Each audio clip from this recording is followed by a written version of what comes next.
Carut-marutnya dunia pendidikan saat ini menandakan ada sesuatu yang salah dalam sistem pengajaran diterapkan selama ini. Ada sistem pengajaran yang salah yang diterapkan selama ini. Kesalahan itu mungkin tidak hanya terkait kurikulum saja atau perilaku murid, tetapi bisa jadi justru menyangkut para gurunya, terutama dalam pola pengajaran mereka. Sebab diakui atau tidak, banyak sekali guru yang mengajar dengan setengah hati. Atau katakan sekedar menunaikan kewajiban mengajar semata. Padahal di samping mengajar, seorang guru juga harus menjadi teladan yang baik bagi anak-anak didiknya. Adakah guru yang kesal dengan pertanyaan yang berbelit-belit, bahkan membingungkan dan memojokkan dari muridnya? Adakah guru yang selalu memonitoring perkembangan dan aktivitas keseharian muridnya di luar kelas? Pernahkah ada guru yang sudi memberikan sesuatu yang amat berharga pada murid-muridnya? Adakah guru yang mau mengorbankan waktunya untuk mengajari muridnya selama berhari-hari tanpa imbalan materi? Jawabannya dari semua pertanyaan yang ada adalah ada. Dialah guru teladan sejati, dan guru teladan sejati tersebut tidak lain adalah Rasulullah Shallallahu Alaihi Wasallam, sedangkan muridnya adalah sahabat-sahabat beliau.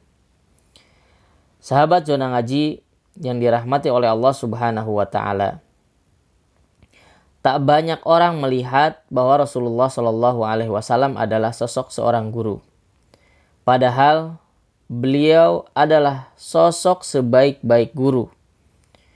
Guru besar sepanjang peradaban. Guru besar sepanjang zaman.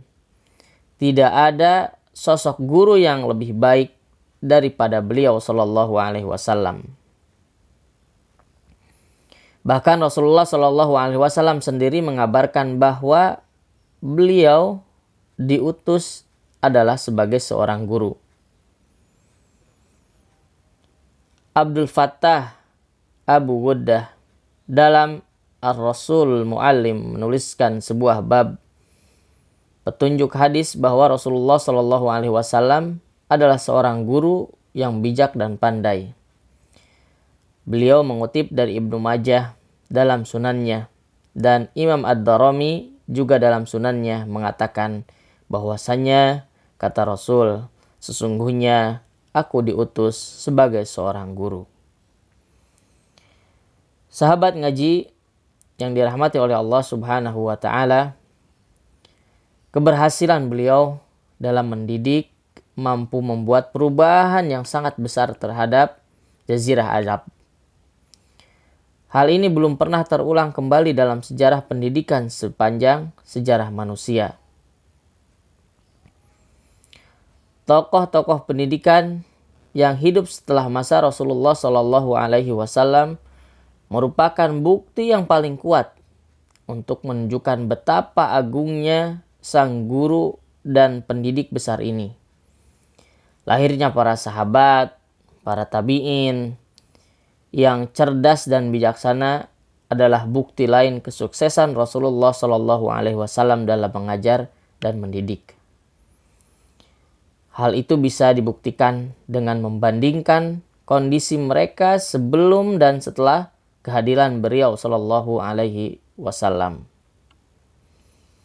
Sahabat zona ngaji yang dirahmati oleh Allah Subhanahu Wa Taala, Rasulullah Shallallahu Alaihi Wasallam sesuai dengan perannya sebagai pendidik manusia telah memadukan berbagai unsur penting dalam dunia pendidikan. Beliau selain mengajarkan ilmu-ilmu yang bermanfaat, juga mendidik umat dengan akidah yang benar, akhlak yang mulia. Tetapi bukan itu saja. Beliau pun pandai dalam memilih waktu, memilih tempat, memilih metode dan materi pembelajaran yang sesuai dengan kondisi anak didiknya. Sehingga proses belajar mengajar menjadi ideal dan mencapai sasaran yang diinginkan. Inilah yang sempurna, inilah contoh yang sempurna dan menjadi model pendidikan keteladanan sepanjang zaman. Tidak akan bisa tergantikan oleh metode apapun, metode yang diajarkan Rasulullah Shallallahu Alaihi Wasallam. Ini merupakan pendidikan terbaik dalam sejarah. Selama metode dan konsep pendidikan itu masih berguru kepada guru terbaik yang Allah pilihkan langsung untuk umat Islam, maka insya Allah hasil didikan akan sejalan dengan yang diajarkan oleh Rasulullah Sallallahu Alaihi Wasallam. Maka hasil pendidikan yang kita ajarkan kepada anak-anak kita bisa sesukses sahabat dan tabi'in, atau setidaknya adalah mendekati mereka biidznillah insyaallah.